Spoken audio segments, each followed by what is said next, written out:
Olá e bem-vindos a mais uma análise a fundo dos seus materiais. Hoje a gente tem aqui um conjunto de anotações de estudos teológicos sobre um tema que parece muito simples, mas é um verdadeiro labirinto. E tudo gira em torno de uma frase que, olha, acho que todo mundo já ouviu. O pai enviou o filho. À primeira vista parece bem óbvio, né? Sim, parece direto. Mas os materiais que a gente recebeu tratam essa frase quase como um código. E a nossa missão hoje é justamente essa: tentar decifrar esse código. O que significa uma pessoa da divindade enviar outra?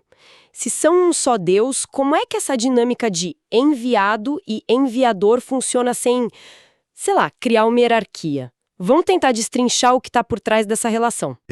Essa é uma ótima forma de colocar. E só para situar o pessoal, o material que a gente tem em mãos é um conjunto de esboços, quase como notas de aula, para um estudo bíblico bem aprofundado, sabe? O foco deles não é criar polêmica, é mais explicar a lógica interna da doutrina da Trindade. E você está certa, essa frase é a chave de tudo. Eles argumentam que entender o envio do Filho é entender o clímax de um plano de redenção que, segundo os textos, é eterno. Não é sobre poder, mas sobre papéis dentro de uma missão de amor. Certo. E o primeiro ponto que os textos destacam para começar a decifrar isso é a própria relação de pai e filho. Eles citam o Salmo 2. Tu és meu filho, eu hoje te gerei. A palavra que me pega aí é gerei. Para o meu ouvido, assim, gerar soa como criar, sabe? Como se tivesse um ponto de partida, um começo. E se o filho teve um começo, então ele não é eterno como o pai.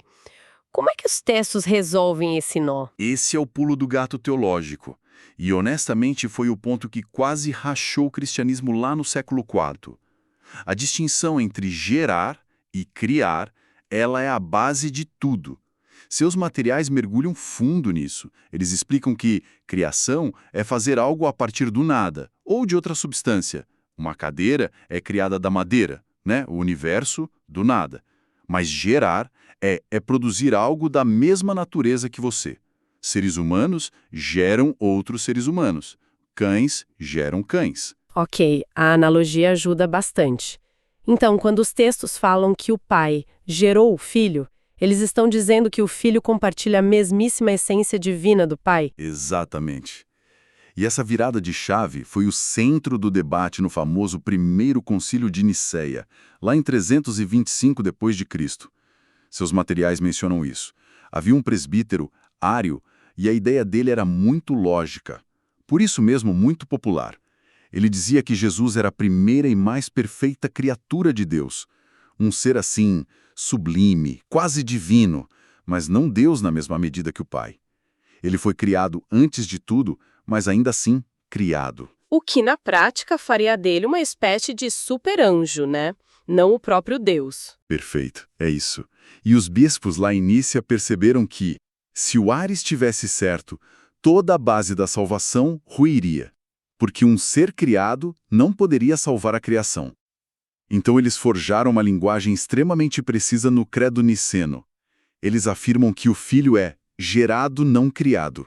E para não deixar nenhuma dúvida, eles adicionaram Deus de Deus, luz de luz, verdadeiro Deus de verdadeiro Deus.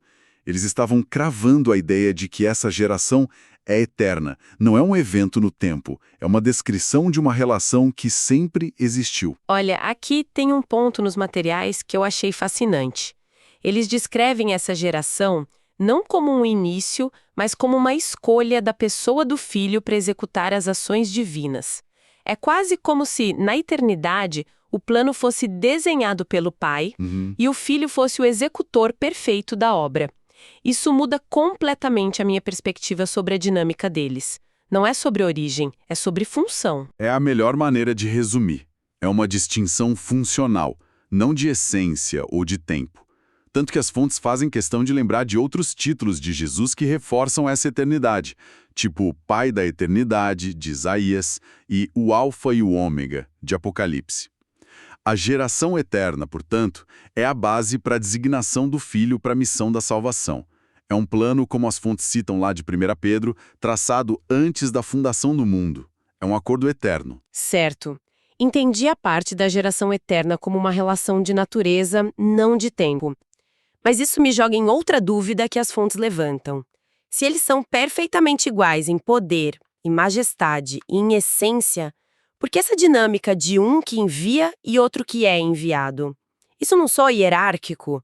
Mesmo que a gente tente evitar a palavra.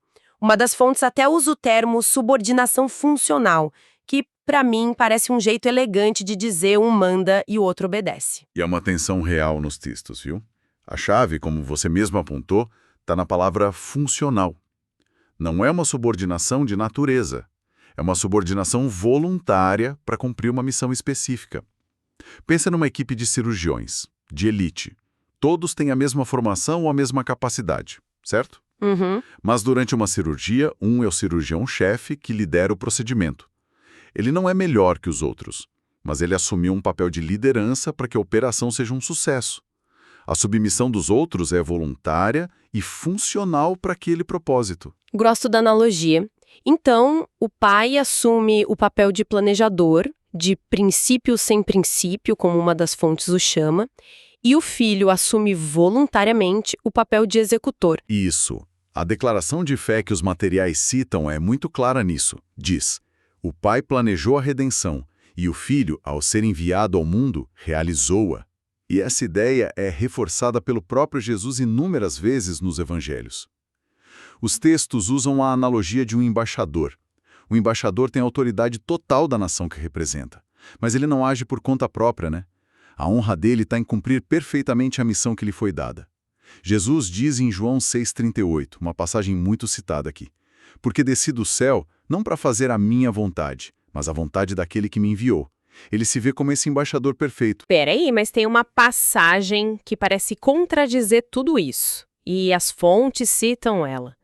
É João 14:28, onde o próprio Jesus diz: o Pai é maior do que eu. Como a gente encaixa isso na ideia de que eles são perfeitamente iguais em natureza? Isso parece uma contradição gritante. Se eu digo que alguém é maior do que eu estou claramente estabelecendo uma hierarquia. Ponto de maior debate. E a resposta que as fontes oferecem está no contexto. Jesus está falando com os discípulos pouco antes da crucificação, no estado de encarnação dele. Ele se esvaziou de sua glória, se tornou um servo.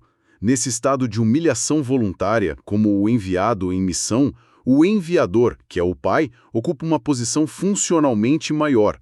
É uma declaração sobre o papel e o estado dele naquele momento, não sobre a natureza eterna. Tanto que em outras passagens, ele afirma: eu e o Pai somos um. E as fontes contrapõem com Colossenses 2,9, que diz que nele habita corporalmente toda a plenitude da divindade. Não falta nada. Não falta nada. A maioridade do Pai é posicional dentro do plano da redenção, não essencial. Entendi, é uma questão de perspectiva. Na Terra, como o Filho encarnado, ele se coloca nessa posição. Mas na eternidade, eles são um. Ok, então vamos ao propósito. O que tudo isso significa, afinal? Por que essa missão era tão importante a ponto de exigir esse envio, essa encarnação? Qual era o objetivo final? O propósito, segundo as fontes, é duplo. E está encapsulado em 2 títulos que o livro de Hebreus dá a Jesus, citados aqui: apóstolo e sumo sacerdote. A palavra apóstolo significa literalmente enviado. A missão dele era, primeiro, revelar Deus de uma forma que nunca tinha sido feita antes. Não mais por profetas ou leis, mas na pessoa do próprio Filho.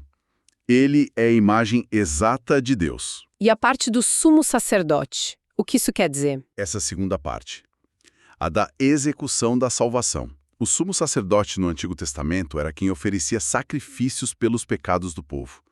Jesus, como sumo sacerdote perfeito, veio oferecer o sacrifício definitivo, ele mesmo. E para fazer isso, ele precisava ser 2 coisas ao mesmo tempo: plenamente humano, para poder morrer no lugar da humanidade, Certo. e plenamente divino, para que o seu sacrifício tivesse valor infinito para cobrir os pecados de todos. É por isso que em Gálatas 4,4, também citado aqui, diz que ele foi nascido de mulher, nascido sob a lei.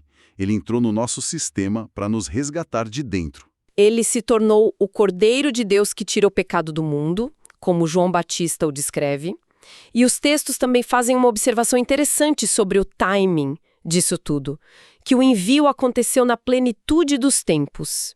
Isso me soa como algo mais do que só na hora certa. Parece algo arquitetado. E a visão dos materiais é exatamente essa. Não foi um plano B ou um improviso. Foi um momento divinamente orquestrado. As fontes listam alguns fatores que tornaram aquele momento único. Primeiro, a Pax Romana, a paz imposta pelo Império Romano, que construiu estradas seguras, rotas comerciais por todo o mundo conhecido. Isso criou, pela primeira vez na história, a infraestrutura para que uma mensagem se espalhasse rapidamente. A internet da antiguidade. Exatamente. Segundo, a língua. O grego koiné era a língua comum do comércio, da cultura, tipo o inglês é hoje. Isso significava que o evangelho podia ser pregado e escrito numa língua que todos, de Roma ao Egito, podiam entender. E terceiro, o contexto espiritual. Havia uma intensa expectativa messiânica entre os judeus. O palco estava montado, a plateia estava ansiosa. A plenitude dos tempos significa que Deus preparou o mundo para a chegada do seu filho. Ok, o plano faz sentido. A execução, o timing. Mas eu sinto falta de uma peça nesse quebra-cabeça. Onde o Espírito Santo entra nessa dinâmica? Se o Pai é o planejador e o Filho é o executor, qual é o papel da terceira pessoa da Trindade? Ele também foi enviado? Ótima pergunta. E sim, os materiais mostram que o Espírito Santo também é enviado tanto pelo Pai quanto pelo Filho. Se a gente conectar tudo ao quadro geral, a salvação é uma obra cooperativa da Trindade. O Pai planeja e envia o Filho. O Filho executa o plano, vivendo uma vida perfeita e morrendo na cruz. Mas de que adiantaria tudo isso se a salvação ficasse lá, no passado, como um fato histórico? Não adiantaria nada pra gente hoje. Exato.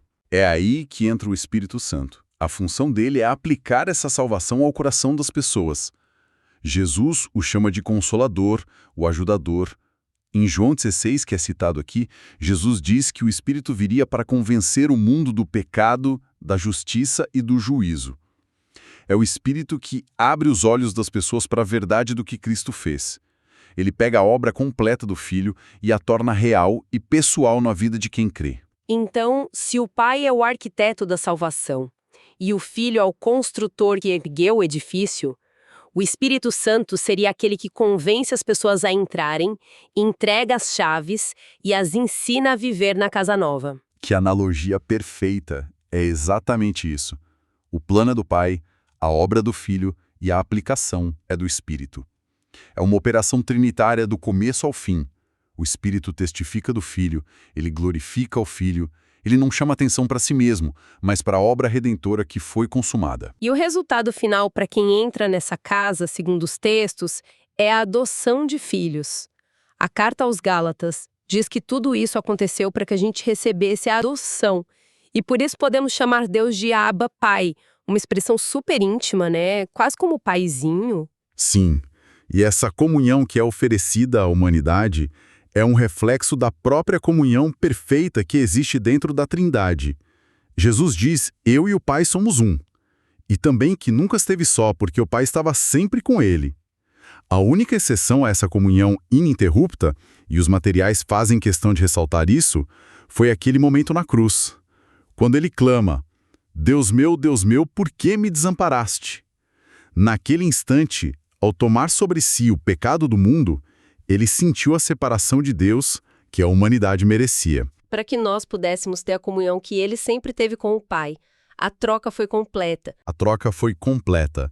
Ele tomou o nosso lugar na separação para que pudéssemos tomar o lugar dele na comunhão. Ao final, depois de decifrar cada parte dessa frase, fica muito claro que a relação pai-filho é inseparável e define tudo.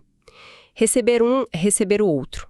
Rejeitar o enviado é, por consequência, rejeitar quem o enviou. É o ponto central dos materiais. Eles citam Jesus lá em João 15, dizendo que o mundo perseguiria seus seguidores porque eles não conheceram aquele que me enviou. Conhecer o Filho é a única porta de acesso para conhecer o Pai. Não é um menu de opções. A relação entre eles é exclusiva e definidora. E isso levanta uma questão importante, que fica implícita em todo estudo. Qual seria? Os materiais apresentam essa dinâmica não como um exercício de teologia abstrata para intelectuais, sabe? Mas como o próprio fundamento da fé e da salvação. O envio do Filho é descrito como a expressão máxima e definitiva do amor e do caráter de Deus.